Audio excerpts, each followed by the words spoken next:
Hi, hello to everybody out there in Zoom land. I want to welcome you. We're going to wait about 2 minutes or so as the audience starts coming in, and then I'll do some exceedingly quick introductions so that all attention and all time can go to our speaker. So just another minute.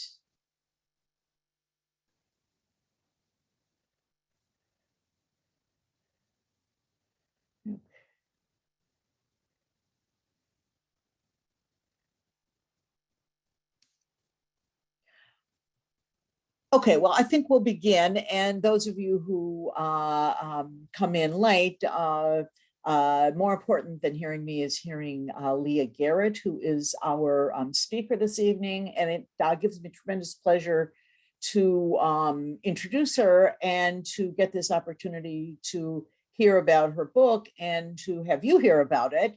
So quick introduction, Leah Garrett is a professor and director of Jewish studies at Hunter College. She's published 4 books in Jewish history, including her most recent one, and that is no longer most recent because as of today, X-Troop has just been released in the United States. But her book before that, Young Lions, How Jewish Authors Reinvented the American War Novel, won the 2017 Jordan Schnitzer Book Award for Modern Jewish History. And it was a finalist for the National Jewish Book Award. The book that you're going to be hearing about tonight is called X-Troop, The Secret Jewish Commandos of World War II. It's out with Houghton Mifflin Harcourt in the US and Shadow Penguin in the UK. As I said, the book was released yesterday in the US, tomorrow in the UK, and it's available on Amazon. And there will be information in the chat as to how you can order it. So really such a pleasure to introduce colleague, friend, somebody whom I admire, Leah Garrett. Thank you so much, Hasia. And as Hasia and I were just discussing, Hasia got me very much through lockdown with monthly lunches. So thank you so much for arranging this. And thank you to NYU as well, Jewish Studies, and to West Point, which is also supporting tonight's event. And I'm, as Hasia mentioned, I'm particularly excited because this book has just been released. So this story that I'm going to tell you tonight, and I'm going to share my screen and do a bunch of visuals because they're pretty amazing, has never been told before. And it grew out of my own personal obsession with Jewish soldiers in World War II, based on an entire generation in my family, including my grandfather, Abraham Klein, who served during the war. And quick shout out to my mom, Susan Vladik, who's watching and has attended all my events from Florida, and to my mother-in-law, who is watching from Belfast, Ireland as well. So hello. So let's go back in time to June 1942, when the Third Reich is at the height of its power. All of Western Europe has fallen. Rommel is driving the collapsing British army back towards Alexandria in North Africa, and the Russians are retreating east to Stalingrad. Even though America has entered the war on the side of the Allies, things are looking bleak. Winston Churchill is desperate to fight back at the Germans any way he can, and by any means. For the past 2 years, commando units have been conducting raids on the French coast. Still, the British are losing, and they're losing badly. When Lord Mountbatten suggests to him that they create a new special unit of commandos unlike anything that's existed before, Churchill is interested. Rather than coming from the ranks of the military, the Inter-Allied 10 Commando will be comprised of soldiers who are made of displaced nationals, Poles, Norwegians, French, etc. And by the way, I'm gonna lecture for about 35 minutes, and then we're gonna do questions. I should have said that. Each of these units will have their own distinct uniform, although they're all going to wear the famous green beret. And they'll be used for different missions depending on their home languages. But they'll be unified by the shared desire to drive the Nazis out of their home countries. These highly trained, determined individuals will be the tip of the spear when the liberation comes. But that's not all that Mountbatten suggests. Into this inter-allied regiment, there's also going to exist an even more unusual and extraordinary group, one so valuable that they won't fight in the French or Belgian or Norwegian units. This group is given the distinct name X Troop by Churchill. The X Troop will operate on the front lines of battles on raids against the Nazis, and they'll use their advanced fighting skills to kill and capture the enemy. But after the battle ends, or even during the heat of battle, the X Troop, fluent in German, will interrogate the prisoners immediately, rather than wasting valuable time trying to get them back to base. The interrogations will try and figure out where are the mines laid, where are the headquarters, what weapons are being used. And then intelligence gathered then and there will be used in the heat of battle to make crucial decisions in the next minutes, hours, days. X Troop will be unique, combining skills that usually don't go together, advanced fighting techniques and counterintelligence training. And a bunch of people have asked how they're different from the Ritchie boys. The Ritchie boys were counterintelligence. These boys are going to be both commandos and counterintelligence. They'll have to be a combination of brains and brawn. And in fact, they'll end up being so important that they'll be parceled out in small groups to other units rather than fighting on their own. So only one group of men is going to fit this bill. The German-speaking, highly intelligent, highly motivated German Jewish and Austrian Jewish refugees who've been fleeing to Britain since Hitler's rise to power. Most of them came totally alone to the UK. Many were in the process of losing their parents, their siblings, and in some cases, even their wives and children to the Nazis. They'd been raised generally in loving middle-class families, where often being Jewish played a minor role in their lives. And many had come on kinder transport as well. While each member of the X Troop had a different story about leaving their home to make their way to England, all of them suffered profound agonies about the destruction of their previous lives. They left on kinder transport, were smuggled out by partisan groups, were given false papers, and arrived in England as teenagers or young men completely alone. So these men had to be both heart and head. Their fury and focus was driven by the knowledge of what the Nazis had done to their own families. So this makes the X Troop as well a direct historical challenge to the common belief that the new tough Jew, hardened a fighter, only existed in Israel. Yet this transformation and synthesis was not easy. They had lost all of their old lives, including their families, and they were now being called upon to transform from philosophy reading, intellectually minded refugees into fighters. And in order to be capable fighters, they needed to suppress their memories of their lost worlds to focus on the battles at hand. So after the war, it's not a wonder that many of them would struggle to try and figure out who they were. Were they Jewish? Were they intellectuals? Were they fighters, or some combination of all of them? So this is a story of transformation and synthesis, when ironically it was the Germans themselves whose hatred had spawned these Jewish warriors, and who in the end would be soundly defeated by them. My book focuses on 3, but tells the stories of dozen. And to write this book, I interviewed 2 still living commandos, and I'll talk a bit about them maybe in the Q&A. And I'm going to mention one right now.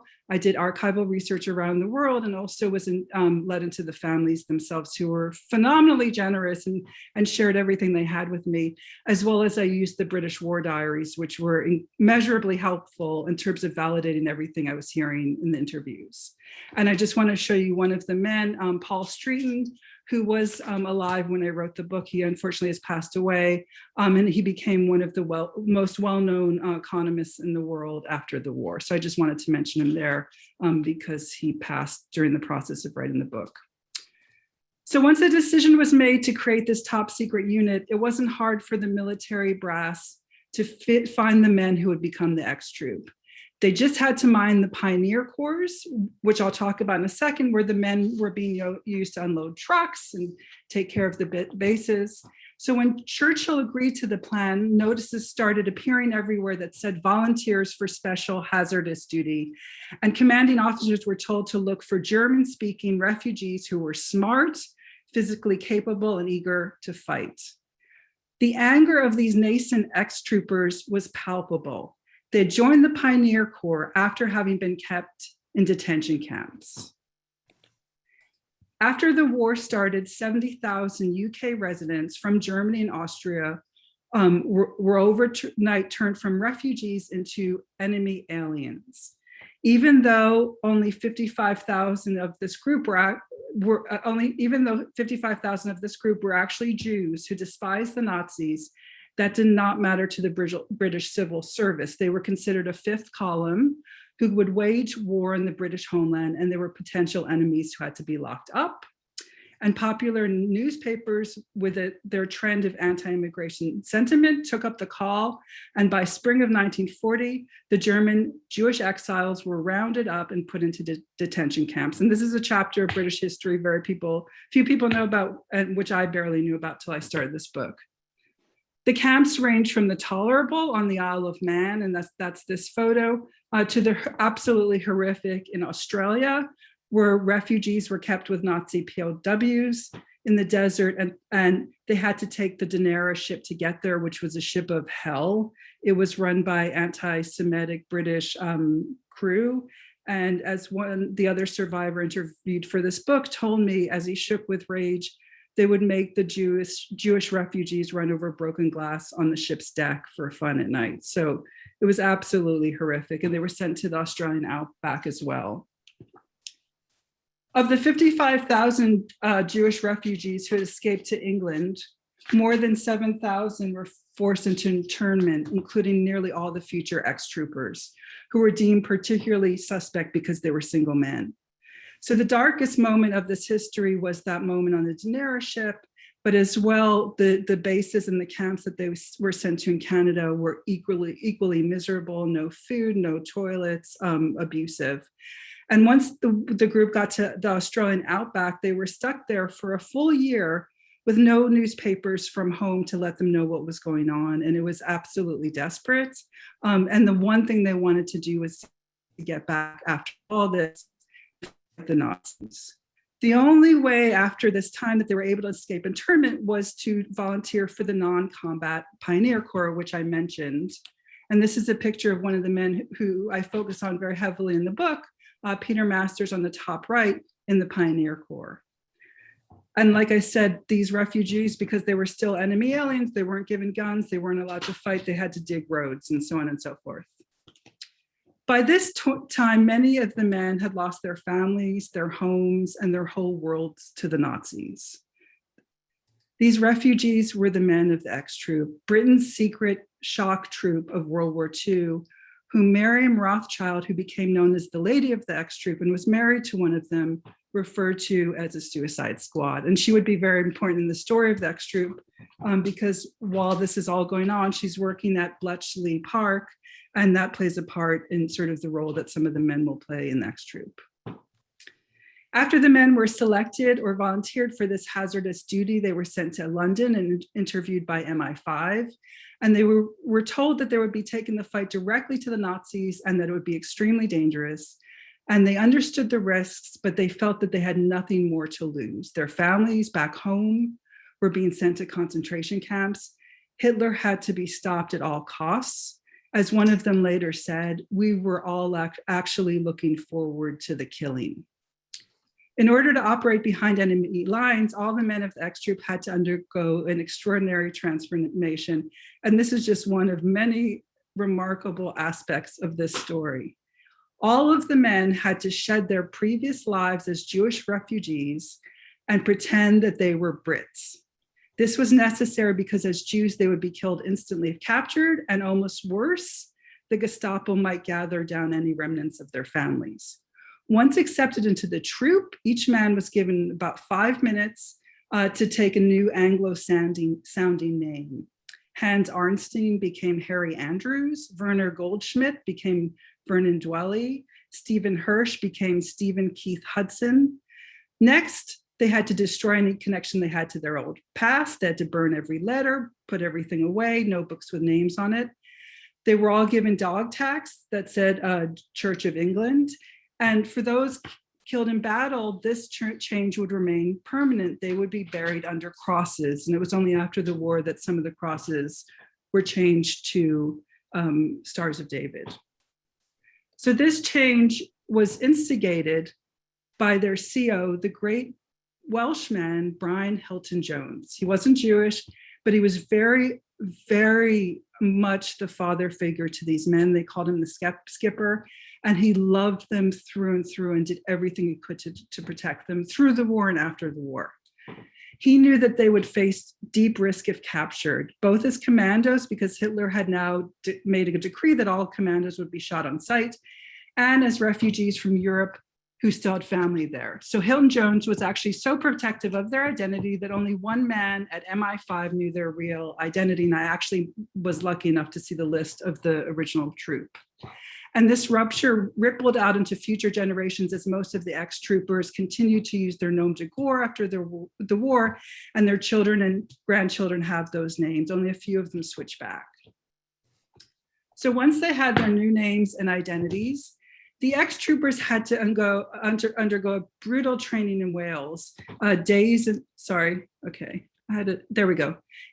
nights hiking over mountains with full packs and weapons. And this is in Wales and in Scotland, live ammunition training and assault courses, cliff scaling, demolition work, parachuting. So outwardly, these were now English commandos undergoing a very tough strengthening process, pushing themselves beyond their natural limits, flirting and pursuing local Welsh women. But at this, and there was also, as I discovered, a group of the men who were gay, so they were starting to develop their own relationships as well. But at the same time, it was much more complicated. They were trying to master English. They were trying to hide their German accents. They were thrown into Welsh homes because commanders were billeted with locals. They had to have new ways of acting, new behaviors, and they had to prove to the others that they were not Jewish outsiders. But later, many of these men would remember this as a time when they were trying to keep so busy that the memories of home would not invade upon them and what Hitler was doing. Over the months spent training, the men became much more adept and confident, and at the same time, the desire to fight and see action increased. The training took place from August 1943 until June 4th, 1944, and formally ended with the D-Day landings. Although some of them were sent off on other intelligence missions during this time, and some of them went missing at this point. The first mission that they're sent on was Sicily, with Colin Anson, one of the men I focus on, who was a reluctant warrior, and he was sent to Sicily with the invasion force and the very first boat, along with Paul Streeton, who I showed earlier. And his father had been killed in Dachau, and his mother had put him on a kinder transport alone to the UK. And after landing at Sicily and fighting in brutal combat in Yugoslavia, he had transformed completely into a new type of warrior, and he single-handedly was responsible for the liberation of Corfu from the Germans. So he was one of the three I focused on because he had a lot of archival material, but also because I thought his story was so interesting because he was one of the handful that was actually sent to the Sicily campaign. The rest of them are going to be landing at D-Day. So in the buildup to D-Day, members of the X-Troop were sent on the tar brush raids behind enemy lines to gather crucial information in preparation for the Allied invasion. During one of these invasions, George Lane, and this is the famous George Lane, landed on the French shore, and he was told to find out the exact type of mines that the Germans were laying, because they had heard that there was a new type of mine being laid, and it had to be ascertained what type of mine it was before D-Day could go on as planned.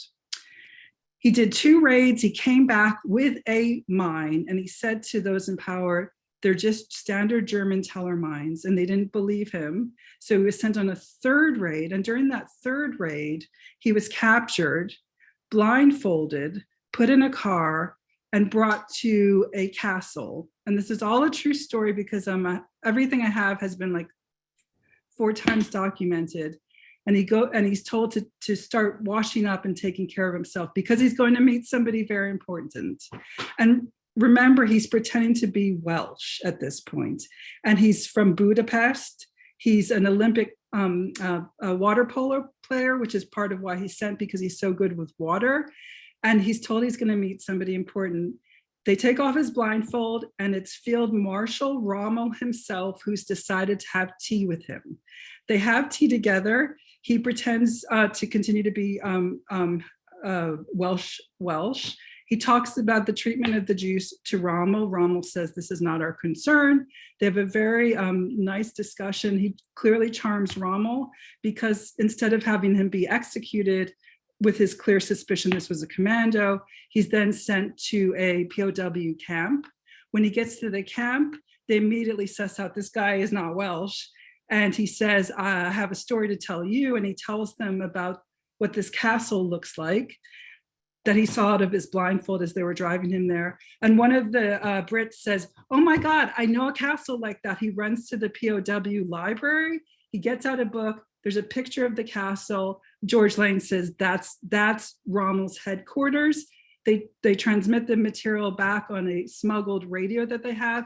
And soon after that, Rommel's car is pummeled and he ends up with RAF bombs and he ends up being pulled out of the war. So when Operation Overlord begins on June 6, 1944, the ex-troopers were absolutely crucial to it. They were pathfinders leading the way into enemy territories, going door to door in French villages, killing, capturing, interrogating POWs, doing nightly patrols, often though using the powers of persuasion and their German to convince hundreds and hundreds to surrender. Often injured multiple times, the men of X-Troop frequently simply walked out of field hospitals, returning to their units to continue their own personal war against the Nazis. And often when they were offered commissions to go to officer training, they refused. They wanted to stay there and not be sent away for training. 43 men of the X-Troop were deployed to Operation Overlord. And this is Peter Masters. And his family was incredibly helpful in writing this book. And he was originally from a Viennese middle-class family. He was a sensitive artist with a photographic memory. And so he would successfully draw sketches of what he encountered on secret patrols across enemy lines, enabling the officers to effectively target German areas. And part of what I put in the book are his phenomenal sketches and drawings that he did throughout the war. He was assigned to yet another remarkable story of World War II that people don't really know about, which was the bicycle troop. On the D-Day invasion, he was given special orders to go with this bicycle troop, and you can see them coming off in the back there, and ride their way from Sword Beach, where all of these men landed with, like I said, they were all parceled out to different commando units, and ride directly on these bicycles to Pegasus Bridge, the famous Pegasus Bridge. And what people don't realize about these bicycles is that these men are carrying, 50-pound packs filled with rations and rifles and mortars and everything else. They're also carrying 50-pound, these awkward foldable bicycles.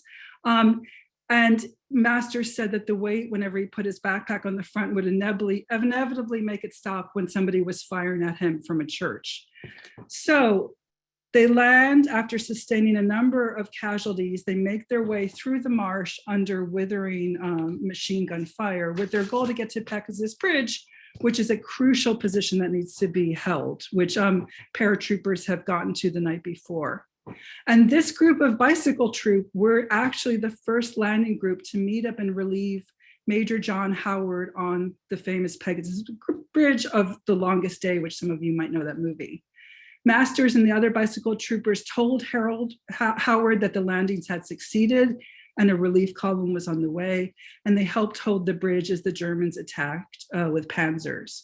Masters, Howard, and the glider troops were inevitably relieved later by Lord Lovett, who's also a very famous figure, and he's a famous figure in my book as well.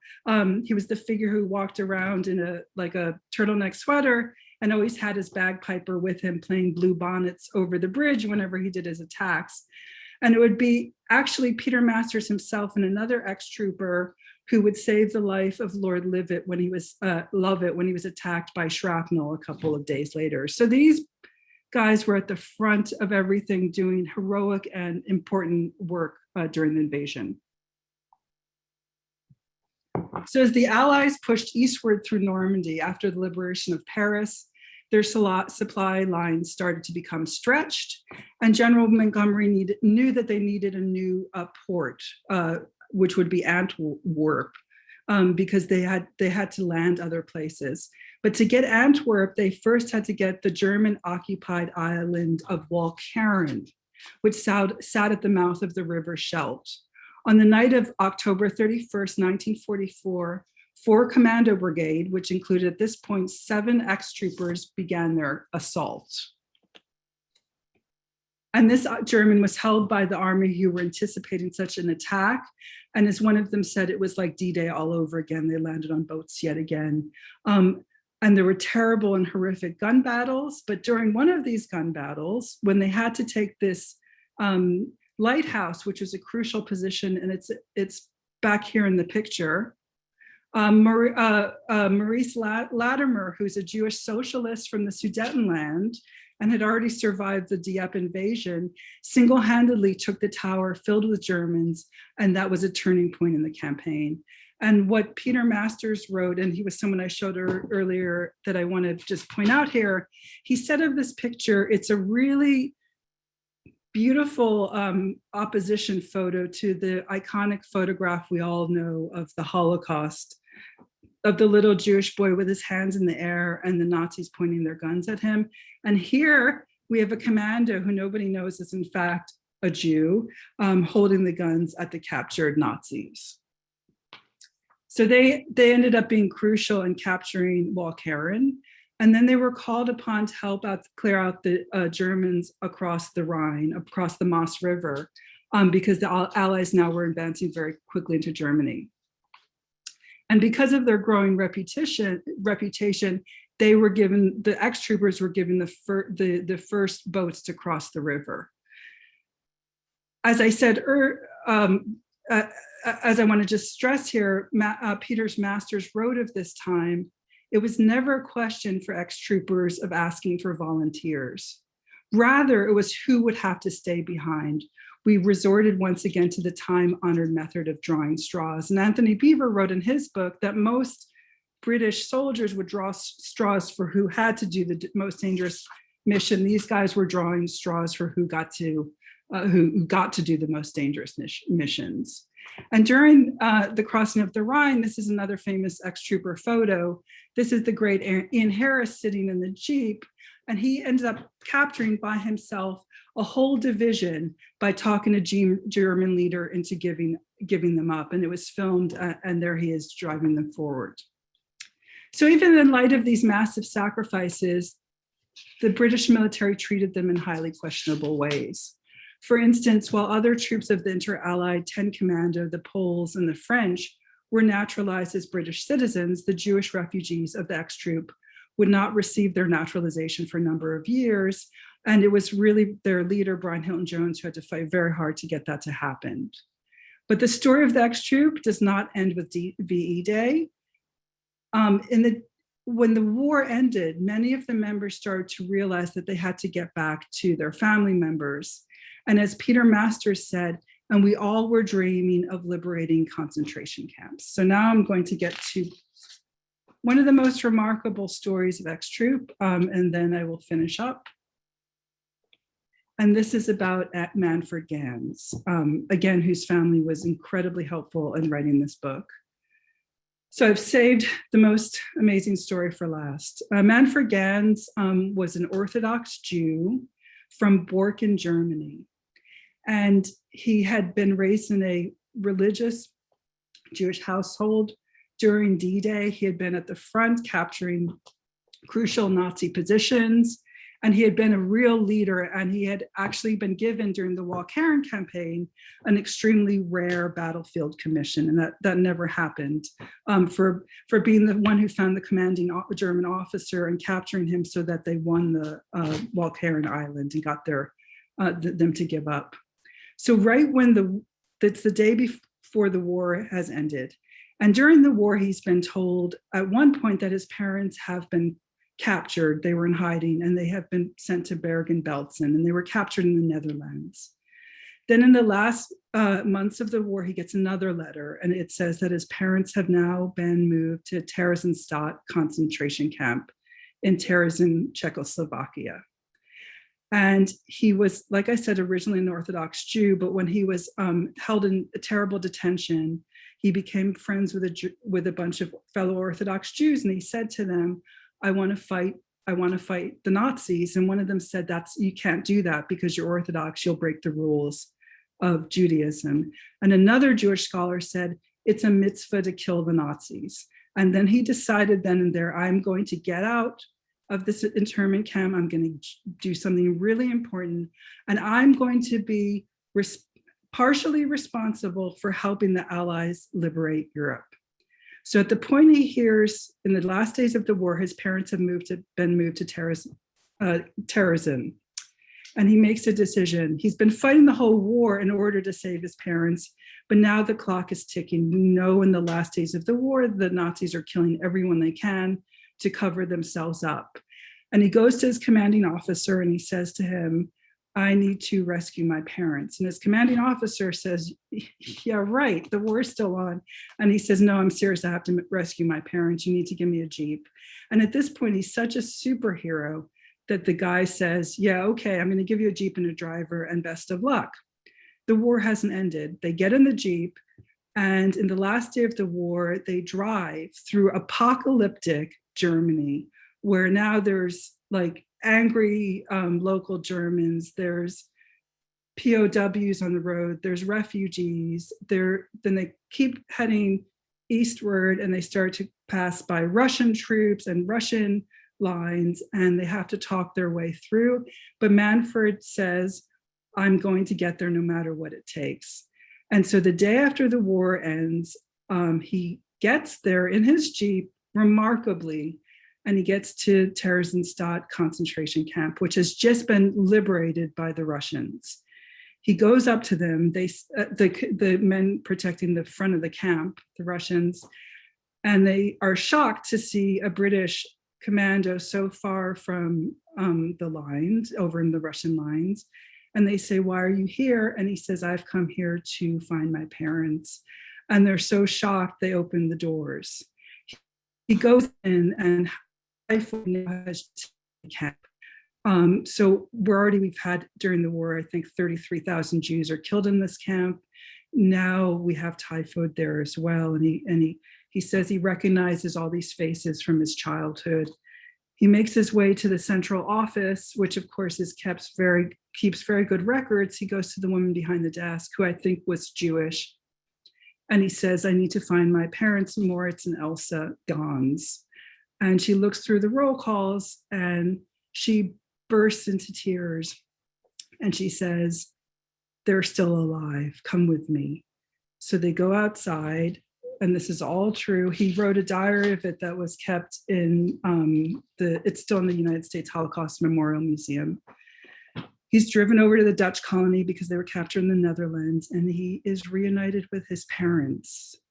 And they're skeletal and they're dying, and they are hysterically happy to see him. They can barely talk to each other at first. As he later wrote in his diary, I wouldn't have recognized them because they were so skinny, but she stole potatoes from the kitchen, which is how they survived. And they spend the whole night talking together, and he hears about the rest of his family and what happened with Bergen-Belsen. And in the morning he has to go, and they say, you've made it so we will survive. Because of the typhoid, the Russians say you have to go, and his parents are too weak to leave. He gets back in the Jeep. He drives back through war-torn Germany to the Netherlands. He gets a meeting, and this is, of course, because Manfred Gans was a Superman, with Princess Juliana of the Netherlands, who's just back from exile, and says, you have to rescue all these Jews in the Dutch colony. And she does, and his parents are rescued, as well as all the others. And as he says, after all of this, I won my own private war. He wrote a letter to his girlfriend, I won my own private war after this happened. And his girlfriend would become his wife. She was also a German Jewish refugee. So just a few more points, and then I'm going to wrap up. And this is him, by the way, with his family in Israel, and that's his mom and dad who he rescued in Israel. And just briefly, I want to mention one last aspect. These men were at the forefront of the denazification efforts, capturing Germans, and also Manfred Gans and Ron Gilbert getting really important information for the Nuremberg trials as well. So just a few concluding words, because I know we want to do some questions. So whenever something extraordinary was happening anywhere on the Western Front, the X-Troopers were involved. The story of the X-Trooper visits many of the most central battles of World War II, but it's through these experiences of these remarkable, brilliant, and brave young men. So when the war ended in May 5th, 1945, and for Gons, it goes on a few more days while he gets his parents, the X-Troop took stock of its disproportionately high casualty rates. Of the 87 men who had been in the units at D-Day, 19 were killed in action, and scores were missing dead or presumed missing in action. The X-Troop were the only Jewish unit in World War II that fought their way into Nazi Germany and were an essential part of the Allied victory. These men, who have been forgotten by history, were the actual real and glorious bastards, this Jewish band of brothers. The X-Troop is, I think, a remarkable testament to the human ability to face the most extreme challenges while staying focused on the goal of righting a world that's gone terribly wrong. And I also think that's a story about the crucial importance of refugees, that refugees can be brought into places, given power, and change the world for better. And I'm going to end with a little anecdote about Ian Harris. And he's the one who was in the Jeep, who had caught hundreds of, an entire platoon of Germans in Osnabrück as the Allies went through Germany. And I got to know his children and his son and his grandchildren as I was writing this book. And when he died, well into his 90s, he said to his son, Mark, I want you to do a favor for me at my funeral. And this was a British funeral.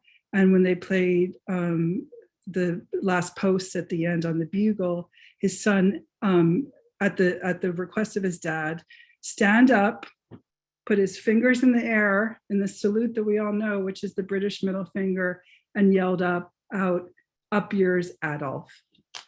Thank you.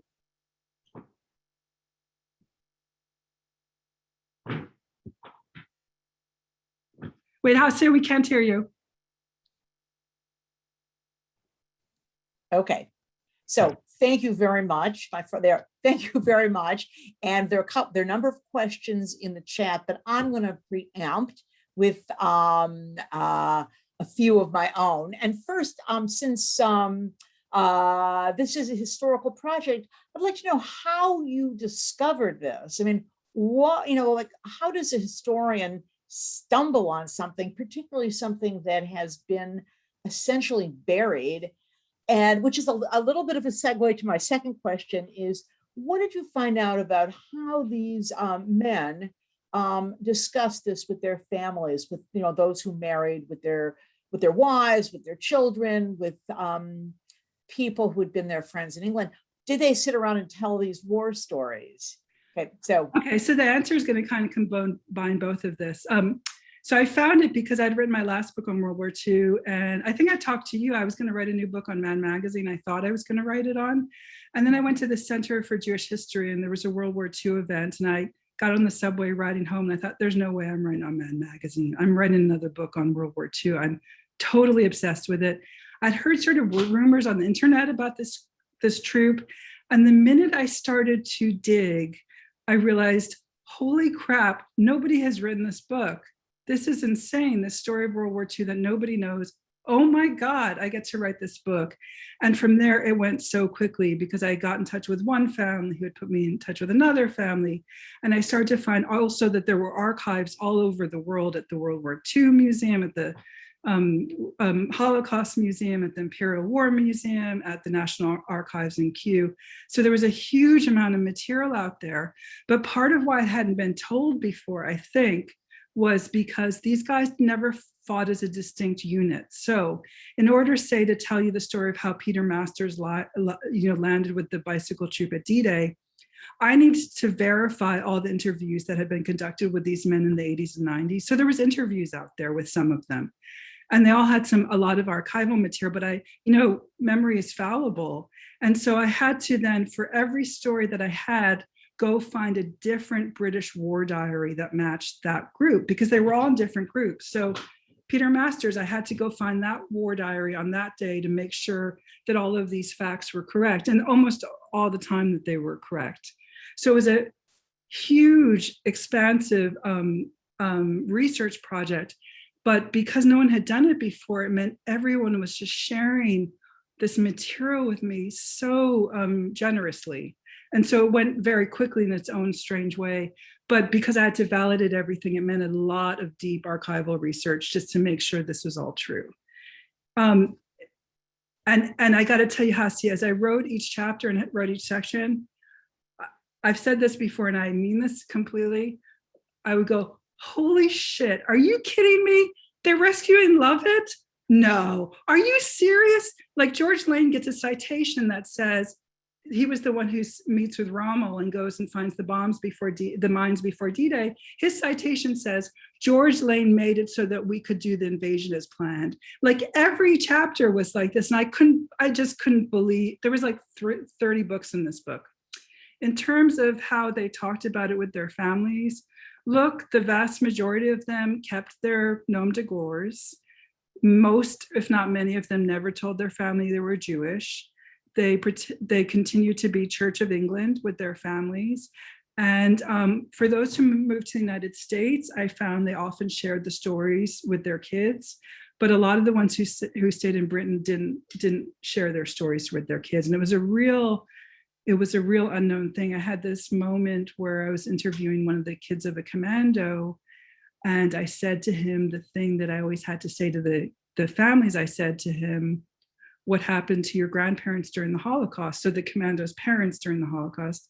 And this was a really lovely military man. And we were at a pub and he just burst into tears and he just cried and cried. And then he said to me, well, they were taken to the Lodge Ghetto and nobody ever found them. But he said, my dad never talked about them. I never knew the story that we were Jewish. And it was only him and his wife who had dug into it and only just found out recently the story. So some of them shared a lot with their kids, like Montfort Gans. And I think it's a lot because he was Orthodox and he was really proud to be Jewish. Many weren't going to get their kids. So it was a lot of digging, actually. Okay, so I'm going to start going through the questions. And I'm going to take them out of order because one of the questions really speaks directly to that, which is, can you tell us about where they went? That is, of the ones who survived the battle, where did they disperse themselves? And you've already hinted at some differences in terms of where they went and how they kept that story alive. Right. So, I mean, what I found for the majority of them is that after the war, those who survived led remarkable lives. Like Montfort Gans went to graduate school at MIT and was a really well-known chemist and so on and so forth, but they led quiet lives, right? So most of them, people always ask me, did they go to Israel? They didn't go to Israel. I don't think they wanted a bit of peace after all of this. So the majority of them stay in the UK. A couple of them return to Germany and end up sort of being important in the post-war British government in Germany. And if they don't stay in the UK, they go to the United States or Canada. But not Israel. Yep. Okay, so one question, which is really excellent, and I'm proud to say it's from one of my PhD students, and it says that this, in fact, let me read it directly because she puts it so well. She says, during the time when scientific racism and the idea of a Jewish look were popular among Nazis, did ex-troop commandos take measures to make themselves look less Jewish? So you talk about accents and in their speech, but what about facially, body language? That is such a good question. No one has ever asked me that question. Okay, so these guys are all sent to these billet in Wales, right? Like they're sent to go live with little Welsh families who are like, living out in the country, and the culture clash is profound, right? Like Paul Street ends up doing a very famous lecture on socialism to this group. But anyways, what they were so intent on hiding was not their looks, but their accents. So all of them had been told when they took on fake names, they all had to have backstories for their accents. So they weren't chosen because they were Jews, right? They were chosen because they were German speakers. But the German speakers the Brits could trust were all Jews. Does that make sense? Mm-hmm. So it was less a matter of hiding the Jewishness, and more a matter of hiding the German accent and using the backstories to hide it. But for Montfort Gans, who I think was probably the only Orthodox one that I could find in the unit, for him, it was also a matter of making the decision.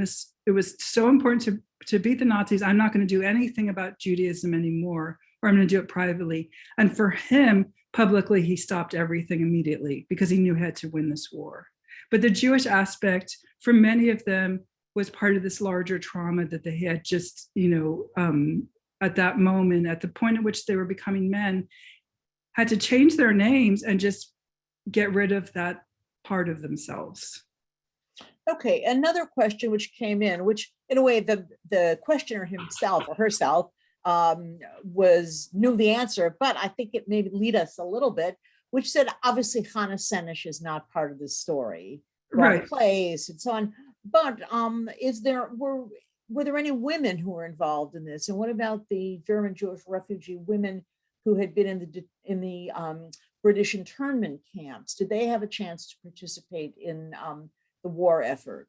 No, British women were not allowed to be commandos. I mean, the British Army wasn't allowing women to be commandos, so that would never have happened. However, part of the story is that it's sort of accepting this as a male story. However, and it should be a male story because the British military at this point, it's men who are commandos. But one of the most intriguing people I write about in my book is the great Miriam Rothschild, whose picture I showed. And I fell in love with her. She ended up becoming one of the most important naturalists in the UK. And she billeted with the men in Wales because she's married at that point to George Lane. And she read this amazing quote they called her the Lady of X Troop, about the men, where she said, other men were drinking beer and my men were talking about Schopenhauer. Like, she knew that these guys were extraordinary. And during the war, at the same time, she's working on the Enigma campaign. She's one of the Bletchley Park women who's working to decode the books. So she's doing all this top secret work during the whole war for the British effort and helping the commandos as well. But none of it's done formally because, of course, commandos are men at this point. But what about other kinds of war projects, like the women who went out to work on the land? And and that's not a story I tell, but those, okay. One of the men I show, Colin Anson, who I showed earlier, the one who goes to Sicily, his wife is a German Jewish refugee who also comes over on a kinder transport. She loses everybody in the war. And I keep thinking I want to write her book because she ends up working for the RAF and being the person who looks through photographs to figure out the bombing targets for the RAF. So they're using these women, right? But not specifically this way to send them back and use their German skills across enemy lines as commandos. Okay, so this is from our colleague, Ron Zweig, who congratulates you on bringing the story to light, but he wonders about one of your last comments, that this was the only Jewish unit that fought in World War II. What about the Jewish units from Palestine that joined the British Army, or the 3,000 men of the Jewish Brigade who did get briefly to fight Germans in Italy? Right. So he didn't hear what I said, though. I said This was the only Jewish unit who made their way across Nazi Germany. Mm-hmm. No, I know about the Jewish Brigade. And I actually write in my book about the Jewish Brigade that they should have trained the Jewish Brigade so much better than they did, because they barely fought in any actions and they didn't fight so well when they did. And it was sort of like an afterthought. And I really wish that the War Office had seen how extraordinary these ex-troopers were, largely based on this extraordinary training they had, and done the same for the Jewish Brigade. But that was not done in an effective way, unfortunately. Okay, so one question, which again is really fascinating, was any kind of psychological testing done to find the ideal candidates to serve in this? No, it wasn't. So basically what they were looking for were standouts from the Pioneer Corps, right? And it's hard to be a standout in a unit in which you just carry bricks, basically. But the Pioneer Corps had things like running contests, which all these men would win all the running contests. So they had to be stands out physically. And then when they took them to London, they interviewed, MI5 interviewed all of them in this hotel in London. They interviewed hundreds and hundreds, and pick the cream de la cream. And they asked them questions about motivation, what's driving them. And from what I can tell from what the men said, it was really important that they find people who had a personal passion to get the Nazis. They did not want unethical people. So in a way, this book has nothing to do with Inglourious Bastards, because none of these men wanted revenge at all. And they all followed the rules of war, but they wanted people who had like a personal reason. And all the men of Inter-Allied Commando, like the Polish troops, the French troops, this troop, which was called the British troop, which is ridiculous because they were all pretending to be British. They were looking for the same thing for all those different units. Men who were driven, men who were very smart, and also who were physically adept as well. And for this group, German speakers, and that meant Jews. Okay, so there's also a question that taps into that. So you had said that, well, what kind of cover stories did they invent to explain the accent? Like, why is it you have that accent? You're not Welsh. That's a great question. I mean, just on the accent thing, I saw these interviews that were done with a bunch of the Welsh villagers after the war. And the big joke among the Welsh villagers is they would say to the commandos, "Where are you from?" They'd say, "We are English." So everyone knew that there was something weird about these guys, right? Like they all had these accents. The cover stories were things like, I had a nanny who was German speaking, so I picked up her accent. A lot of them had, my dad was in the diplomatic corps and I spent my childhood in Germany. That's but a good one. I mean, just a little story about that. Look, I interviewed 2 commandos who were alive when I wrote this. One is Paul Streeton, who I showed you earlier. Another one, he only died a few weeks ago, which I found extremely heartbreaking. But when I interviewed him, when he would speak about what happened to his parents, his German accent would get really heavy. But in the book, I had to use a pseudonym for him. I promised him I wouldn't give his real name because he had lived his entire life under this nom de guerre. He never told anyone he had lost his parents in the Holocaust. He never told anyone he was Jewish. And he did not want to go back into that place in his head anymore. And I was thinking it was just so interesting because he managed to keep that cover his entire life. And when he passed away, nobody knows the true story of him. And I'm about to tell people 5 years. But it's what they did. And so they all had these cover stories and they seem to have been fairly effective. And men I found some of the men were captured and I found their personnel diaries from prisoner of war camps that I read. And they all, even under torture with the Germans, as far as I can see, continued to maintain their cover guises. Because MI5 was really desperate when any of these men were caught. Is this going to get out? And then I got into these highly top secret files and I got to read them. And the men kept the covers even under torture with the Germans. So. Okay, which is a segue to another question. So we have great questions coming in, and sadly we'll not be able to answer them all. But one question is, did the other British soldiers with whom they were sharing a mass or whatever know they were Jewish? I don't think that they knew that they were Jewish, but I think that they sussed out that they were, as one of them said, people with weird accents, but they never tried to dig too deep in it. But there was some sense for some of the commandos when they, like I said, they were put with different commando units, that they were not treated as well as the other because people figured out that there was something different about these men. But I sort of have to stress here, though, that the majority of them had come from very acculturated middle-class lives in Vienna. And I mean, Manfred Gans was the unusual one because he was Orthodox. The vast majority had lived their lives as very assimilated people. Many of them had been converted to Christianity by their parents when the Nazis came. Yeah, so they were used to downplaying whatever it was to be Jewish or not interested in being Jewish at all. So it wasn't a big stretch for the majority of them to do this because of their backgrounds. Okay, and one of the questions that came in, which something you hinted at, and was about homosexuality and how did you find out, given that homosexuality was illegal? I mean, it was in Britain at the time. It was deep archival dives in one sense. So I read letters, but the other sense was that Peter Masters, who was the guy who landed on the bicycle troop.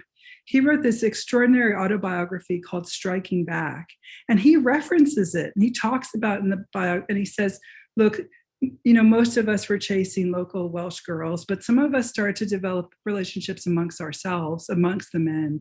So he hints at it. And then when I did the archival research, I start to see mention of different couples that were formed during the war. But I have to sort of stress here, that's an agonizing thing, because they have a very high mortality rate, this unit, because they're the ones always at the front. And so I'm sure that some of them lost their beloved during the course of the war. Right. Okay, so my last question, which comes from, again, the audience, which is not exactly a question, but it's something I was thinking about. And somebody wrote in and said, wouldn't this be fabulous to be made into a movie for Netflix? Wouldn't it be fabulous? I agree. I think that that in some ways offers us just a wonderful note on which to draw this to a close, which is, this is a story. I mean, you've told that, I was kind of sitting here a bit in tears and in awe. And I think you've done a tremendous service to have this kind of unknown story made available to a large viewing public. And one can even imagine which actors will play which of these. Clark Gable, but he's not around. Commandos. Yeah. So on that note, I really want to thank you. Thank you. And it was wonderful hearing this. I want to thank Kirsten Howe from the Skirball Department of Hebrew and Judaic Studies for doing all of the organizing of this. And I also want to thank the Center for Holocaust and Genocide Studies at the U.S. Military Academy at West Point for having co-sponsored. And I really want to thank a wonderful audience for having shared such great questions. So good luck on the book tour, and really glad that we were able to be on your dance card. And thank you so much. And also thank you, Marion Kaplan, who helped organize this as well. And thank you, Hasia. And thank you, everyone, for coming. And look, I'm a professor at Hunter. My email's online. If you want, if you have Commando ex-troopers in your family, please contact me. I'm still trying to get all the names. So thank you, everyone. Okay, fantastic. Bye. Thanks.